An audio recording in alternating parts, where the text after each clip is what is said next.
Welcome back. We're still talking etiquette. This time we're looking at hairdressing and the turn of the women. I was like, are you choking or something? Yeah, I'm almost choking. You tell us. Yeah, I was asked a thing question. What's the one thing that you don't like about women's hair? The smell. Right. But I don't think, Nata, I don't think that any lady would allow her hair to smell. I know. Oh, but you see, this is what happens. You've been invited to a good friend's wedding. The engagement is on a Friday, and you tie your beautiful head tie on a Friday. The real wedding is on a Saturday. You tie the head tie again on a Saturday. Maybe on Sunday, if you go to church and it's Thanksgiving Sunday, you tie it again. What's going to happen on a Monday morning? Well, there's something called hair perfume. It's really, really going to have, the sweat is going to settle in your hair, and it will give off a smell. And most times, you don't smell it. It's when you've whiffed past someone, you're like, ooh, what's that all about? And therefore, that's why I say, try to have a Pamper Me day at least once a month. It means, therefore, that regardless, you're going to wash your hair. Because sometimes we do take it for granted. You could have your hair on your head for 6 weeks without realizing the fact that actually it does need a wash. Sometimes you have a weave on your hair and all you do at home is just tongue it all the time every morning. And you do forget that it actually needs to have a wash. Now, looking at appointments once again, we saw the young lady running in to the hairdressing salon. That means she had an appointment, but she was late. And while she's telling the lady to check her name, she's also on the phone. She's totally distracted, you know. So fortunately for her, the saloon is empty and she sits down, all right? But what happens when there's a queue? At this point in time, you really can't jump the queue. You have to sit down and just get comfortable and make out time. Yeah, I mean, sometimes I do it as well. It's like I'm always in a hurry. I don't like to spend too much time in the saloon, so I always mark my time and book an appointment. But most times, look, you know what? We only have a few minutes left. We only have 1 hour, and you want them to perform a miracle. And when it's not nice, you start complaining that it isn't nice and you want to have it done again. But then always know what you want to have done before you go into the saloon. So don't waste your time. Have a fair idea. You're having a cut, you're having a trim, you're having a wash, you're having a set, or you're having a total new hairdo. Have an idea. Prepare yourself for the day. Actually, I always psych myself up whenever I want to go into the saloon, and I give myself an extra 1 hour or so, because sometimes you never can tell. There may be a rush in that saloon that day, and you really have to wait your time, your turn, you know. You said know what you want to do before you go. Yeah. Sometimes you just want to go and have a wash and a set. Yeah. And you actually want the stylist to style your hair, not ask you, so how do you want me to style it? And I always say, you are the stylist. Go ahead. Do some magic on my head. Okay, talking about image there now. You should have some styles that you know really fit you, that actually bring out your true personality. And so should the stylist. So that's another one. You're actually bringing in something there. Sometimes there's a saying that goes, if you really want your hair to grow long, use one hairdresser who knows your hair, who knows the texture, and who knows how to deal with it. Sometimes, you know, you want a quick fix and you rush into another hair salon. They might not know you very well, they might not know your styles, but of course we want them to give us a fair idea of what to do. But sometimes at this stage, in some stages in our lives, we actually have a signature hair look. I do, for instance. But once in a while, why not? We can try we can try something new. But don't get upset when a hairdresser does something on your hair and you really don't like it. That's why it's a good idea. Have an idea especially when you don't have an idea. So ladies grooming is very key. Now, distractions. Real distractions when you go into the hairdressing salon. Your telephone, talking about personal issues on the phone, confidential issues. I don't know if you've ever watched Barbershop 1 and Barbershop 2.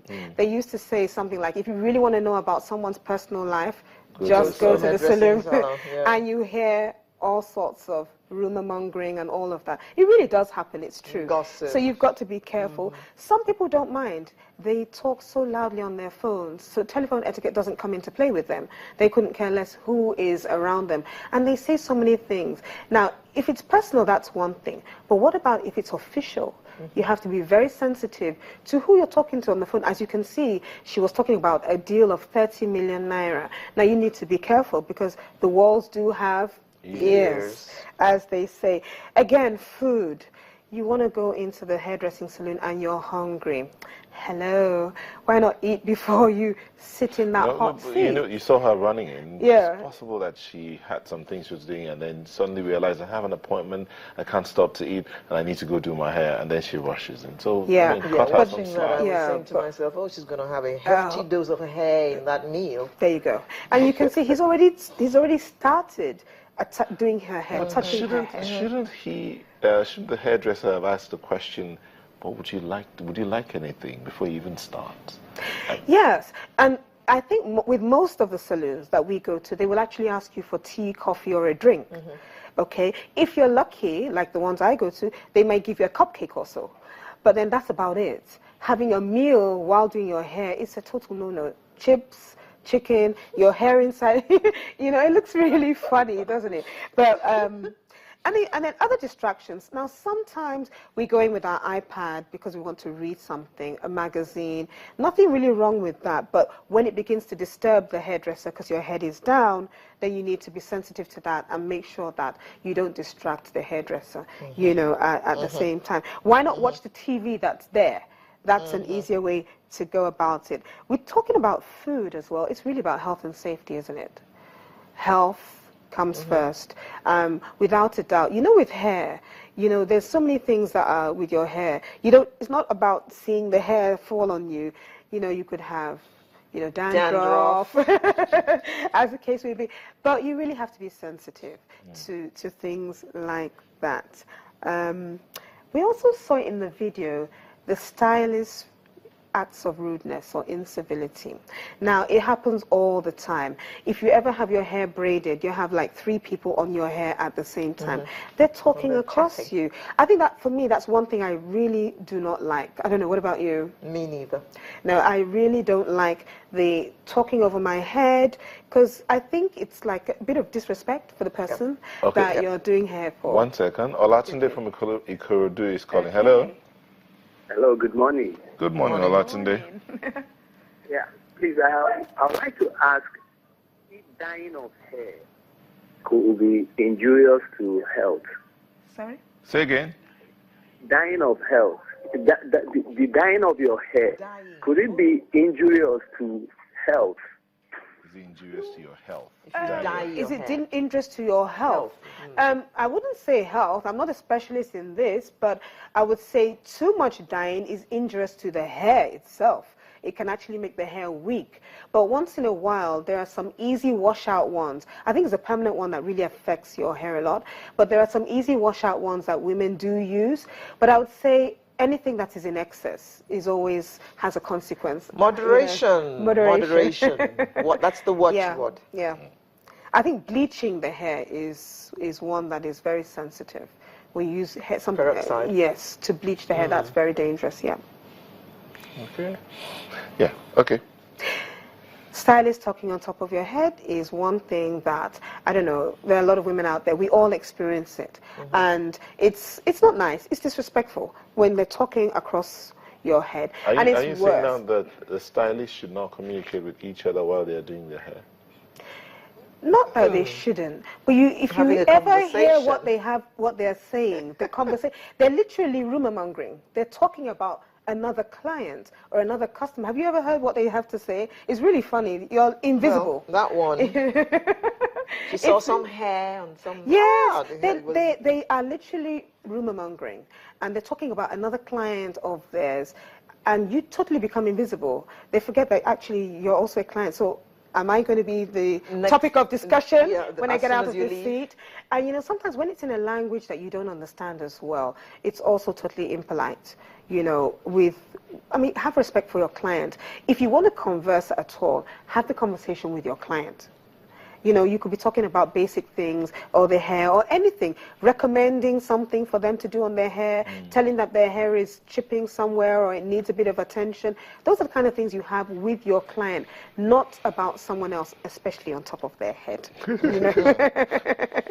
So, do you tip your hairdresser? Yes, I do. Yes, I think that's one area that it's important. A lot of people don't think it's necessary. It's not compulsory, of course, but if you like your hair, and why not encourage your hairdresser to, just give them a little stipend, as they call it, Okay, do we have any phone requests? Yeah. Let's just go back a little bit. Okay. To the smelly hair. To the hairdresser's Right. attitude Right. itself. I asked her because I said, shouldn't he have asked the lady, what would you like to have before he began to do the hair? Yes. And then the lady that actually brought the food, the chips and chicken, did she have to bring it there, open? Exactly. Shouldn't it have been covered? Great.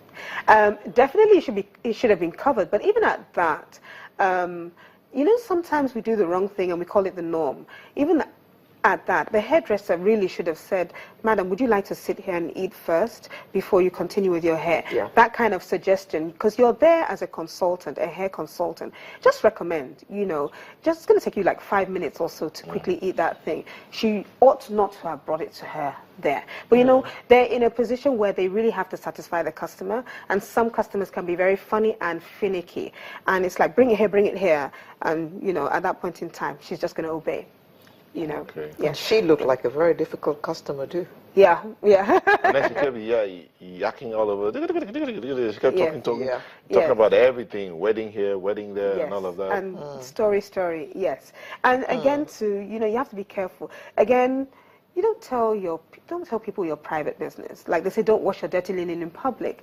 He's your hairstylist, so keep something Draw the line. personal. Like I said, keep what's personal totally personal. I think that's really important. But sometimes you just want to chat, But then again, it's important to be private, at that point. Any tips?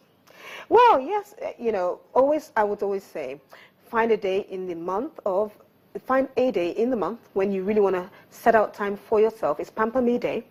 Because it's Pamper Me Day, make sure that you really know what you want to have done. Fortunately, some hair salons do the whole 9 yards. They do the manicure, they do the pedicure, and some of them actually offer spa services.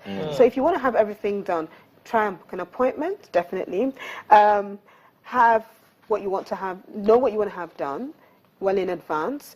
If you don't know how to describe it, take a picture along with you so that the hairstylist can see it properly, because most times we are visual people as adults. We can see it better in a picture, okay? Make sure that if you do have a hairstyle that is going to last you some weeks, get it washed regularly, maybe once every 3 weeks or so if you can.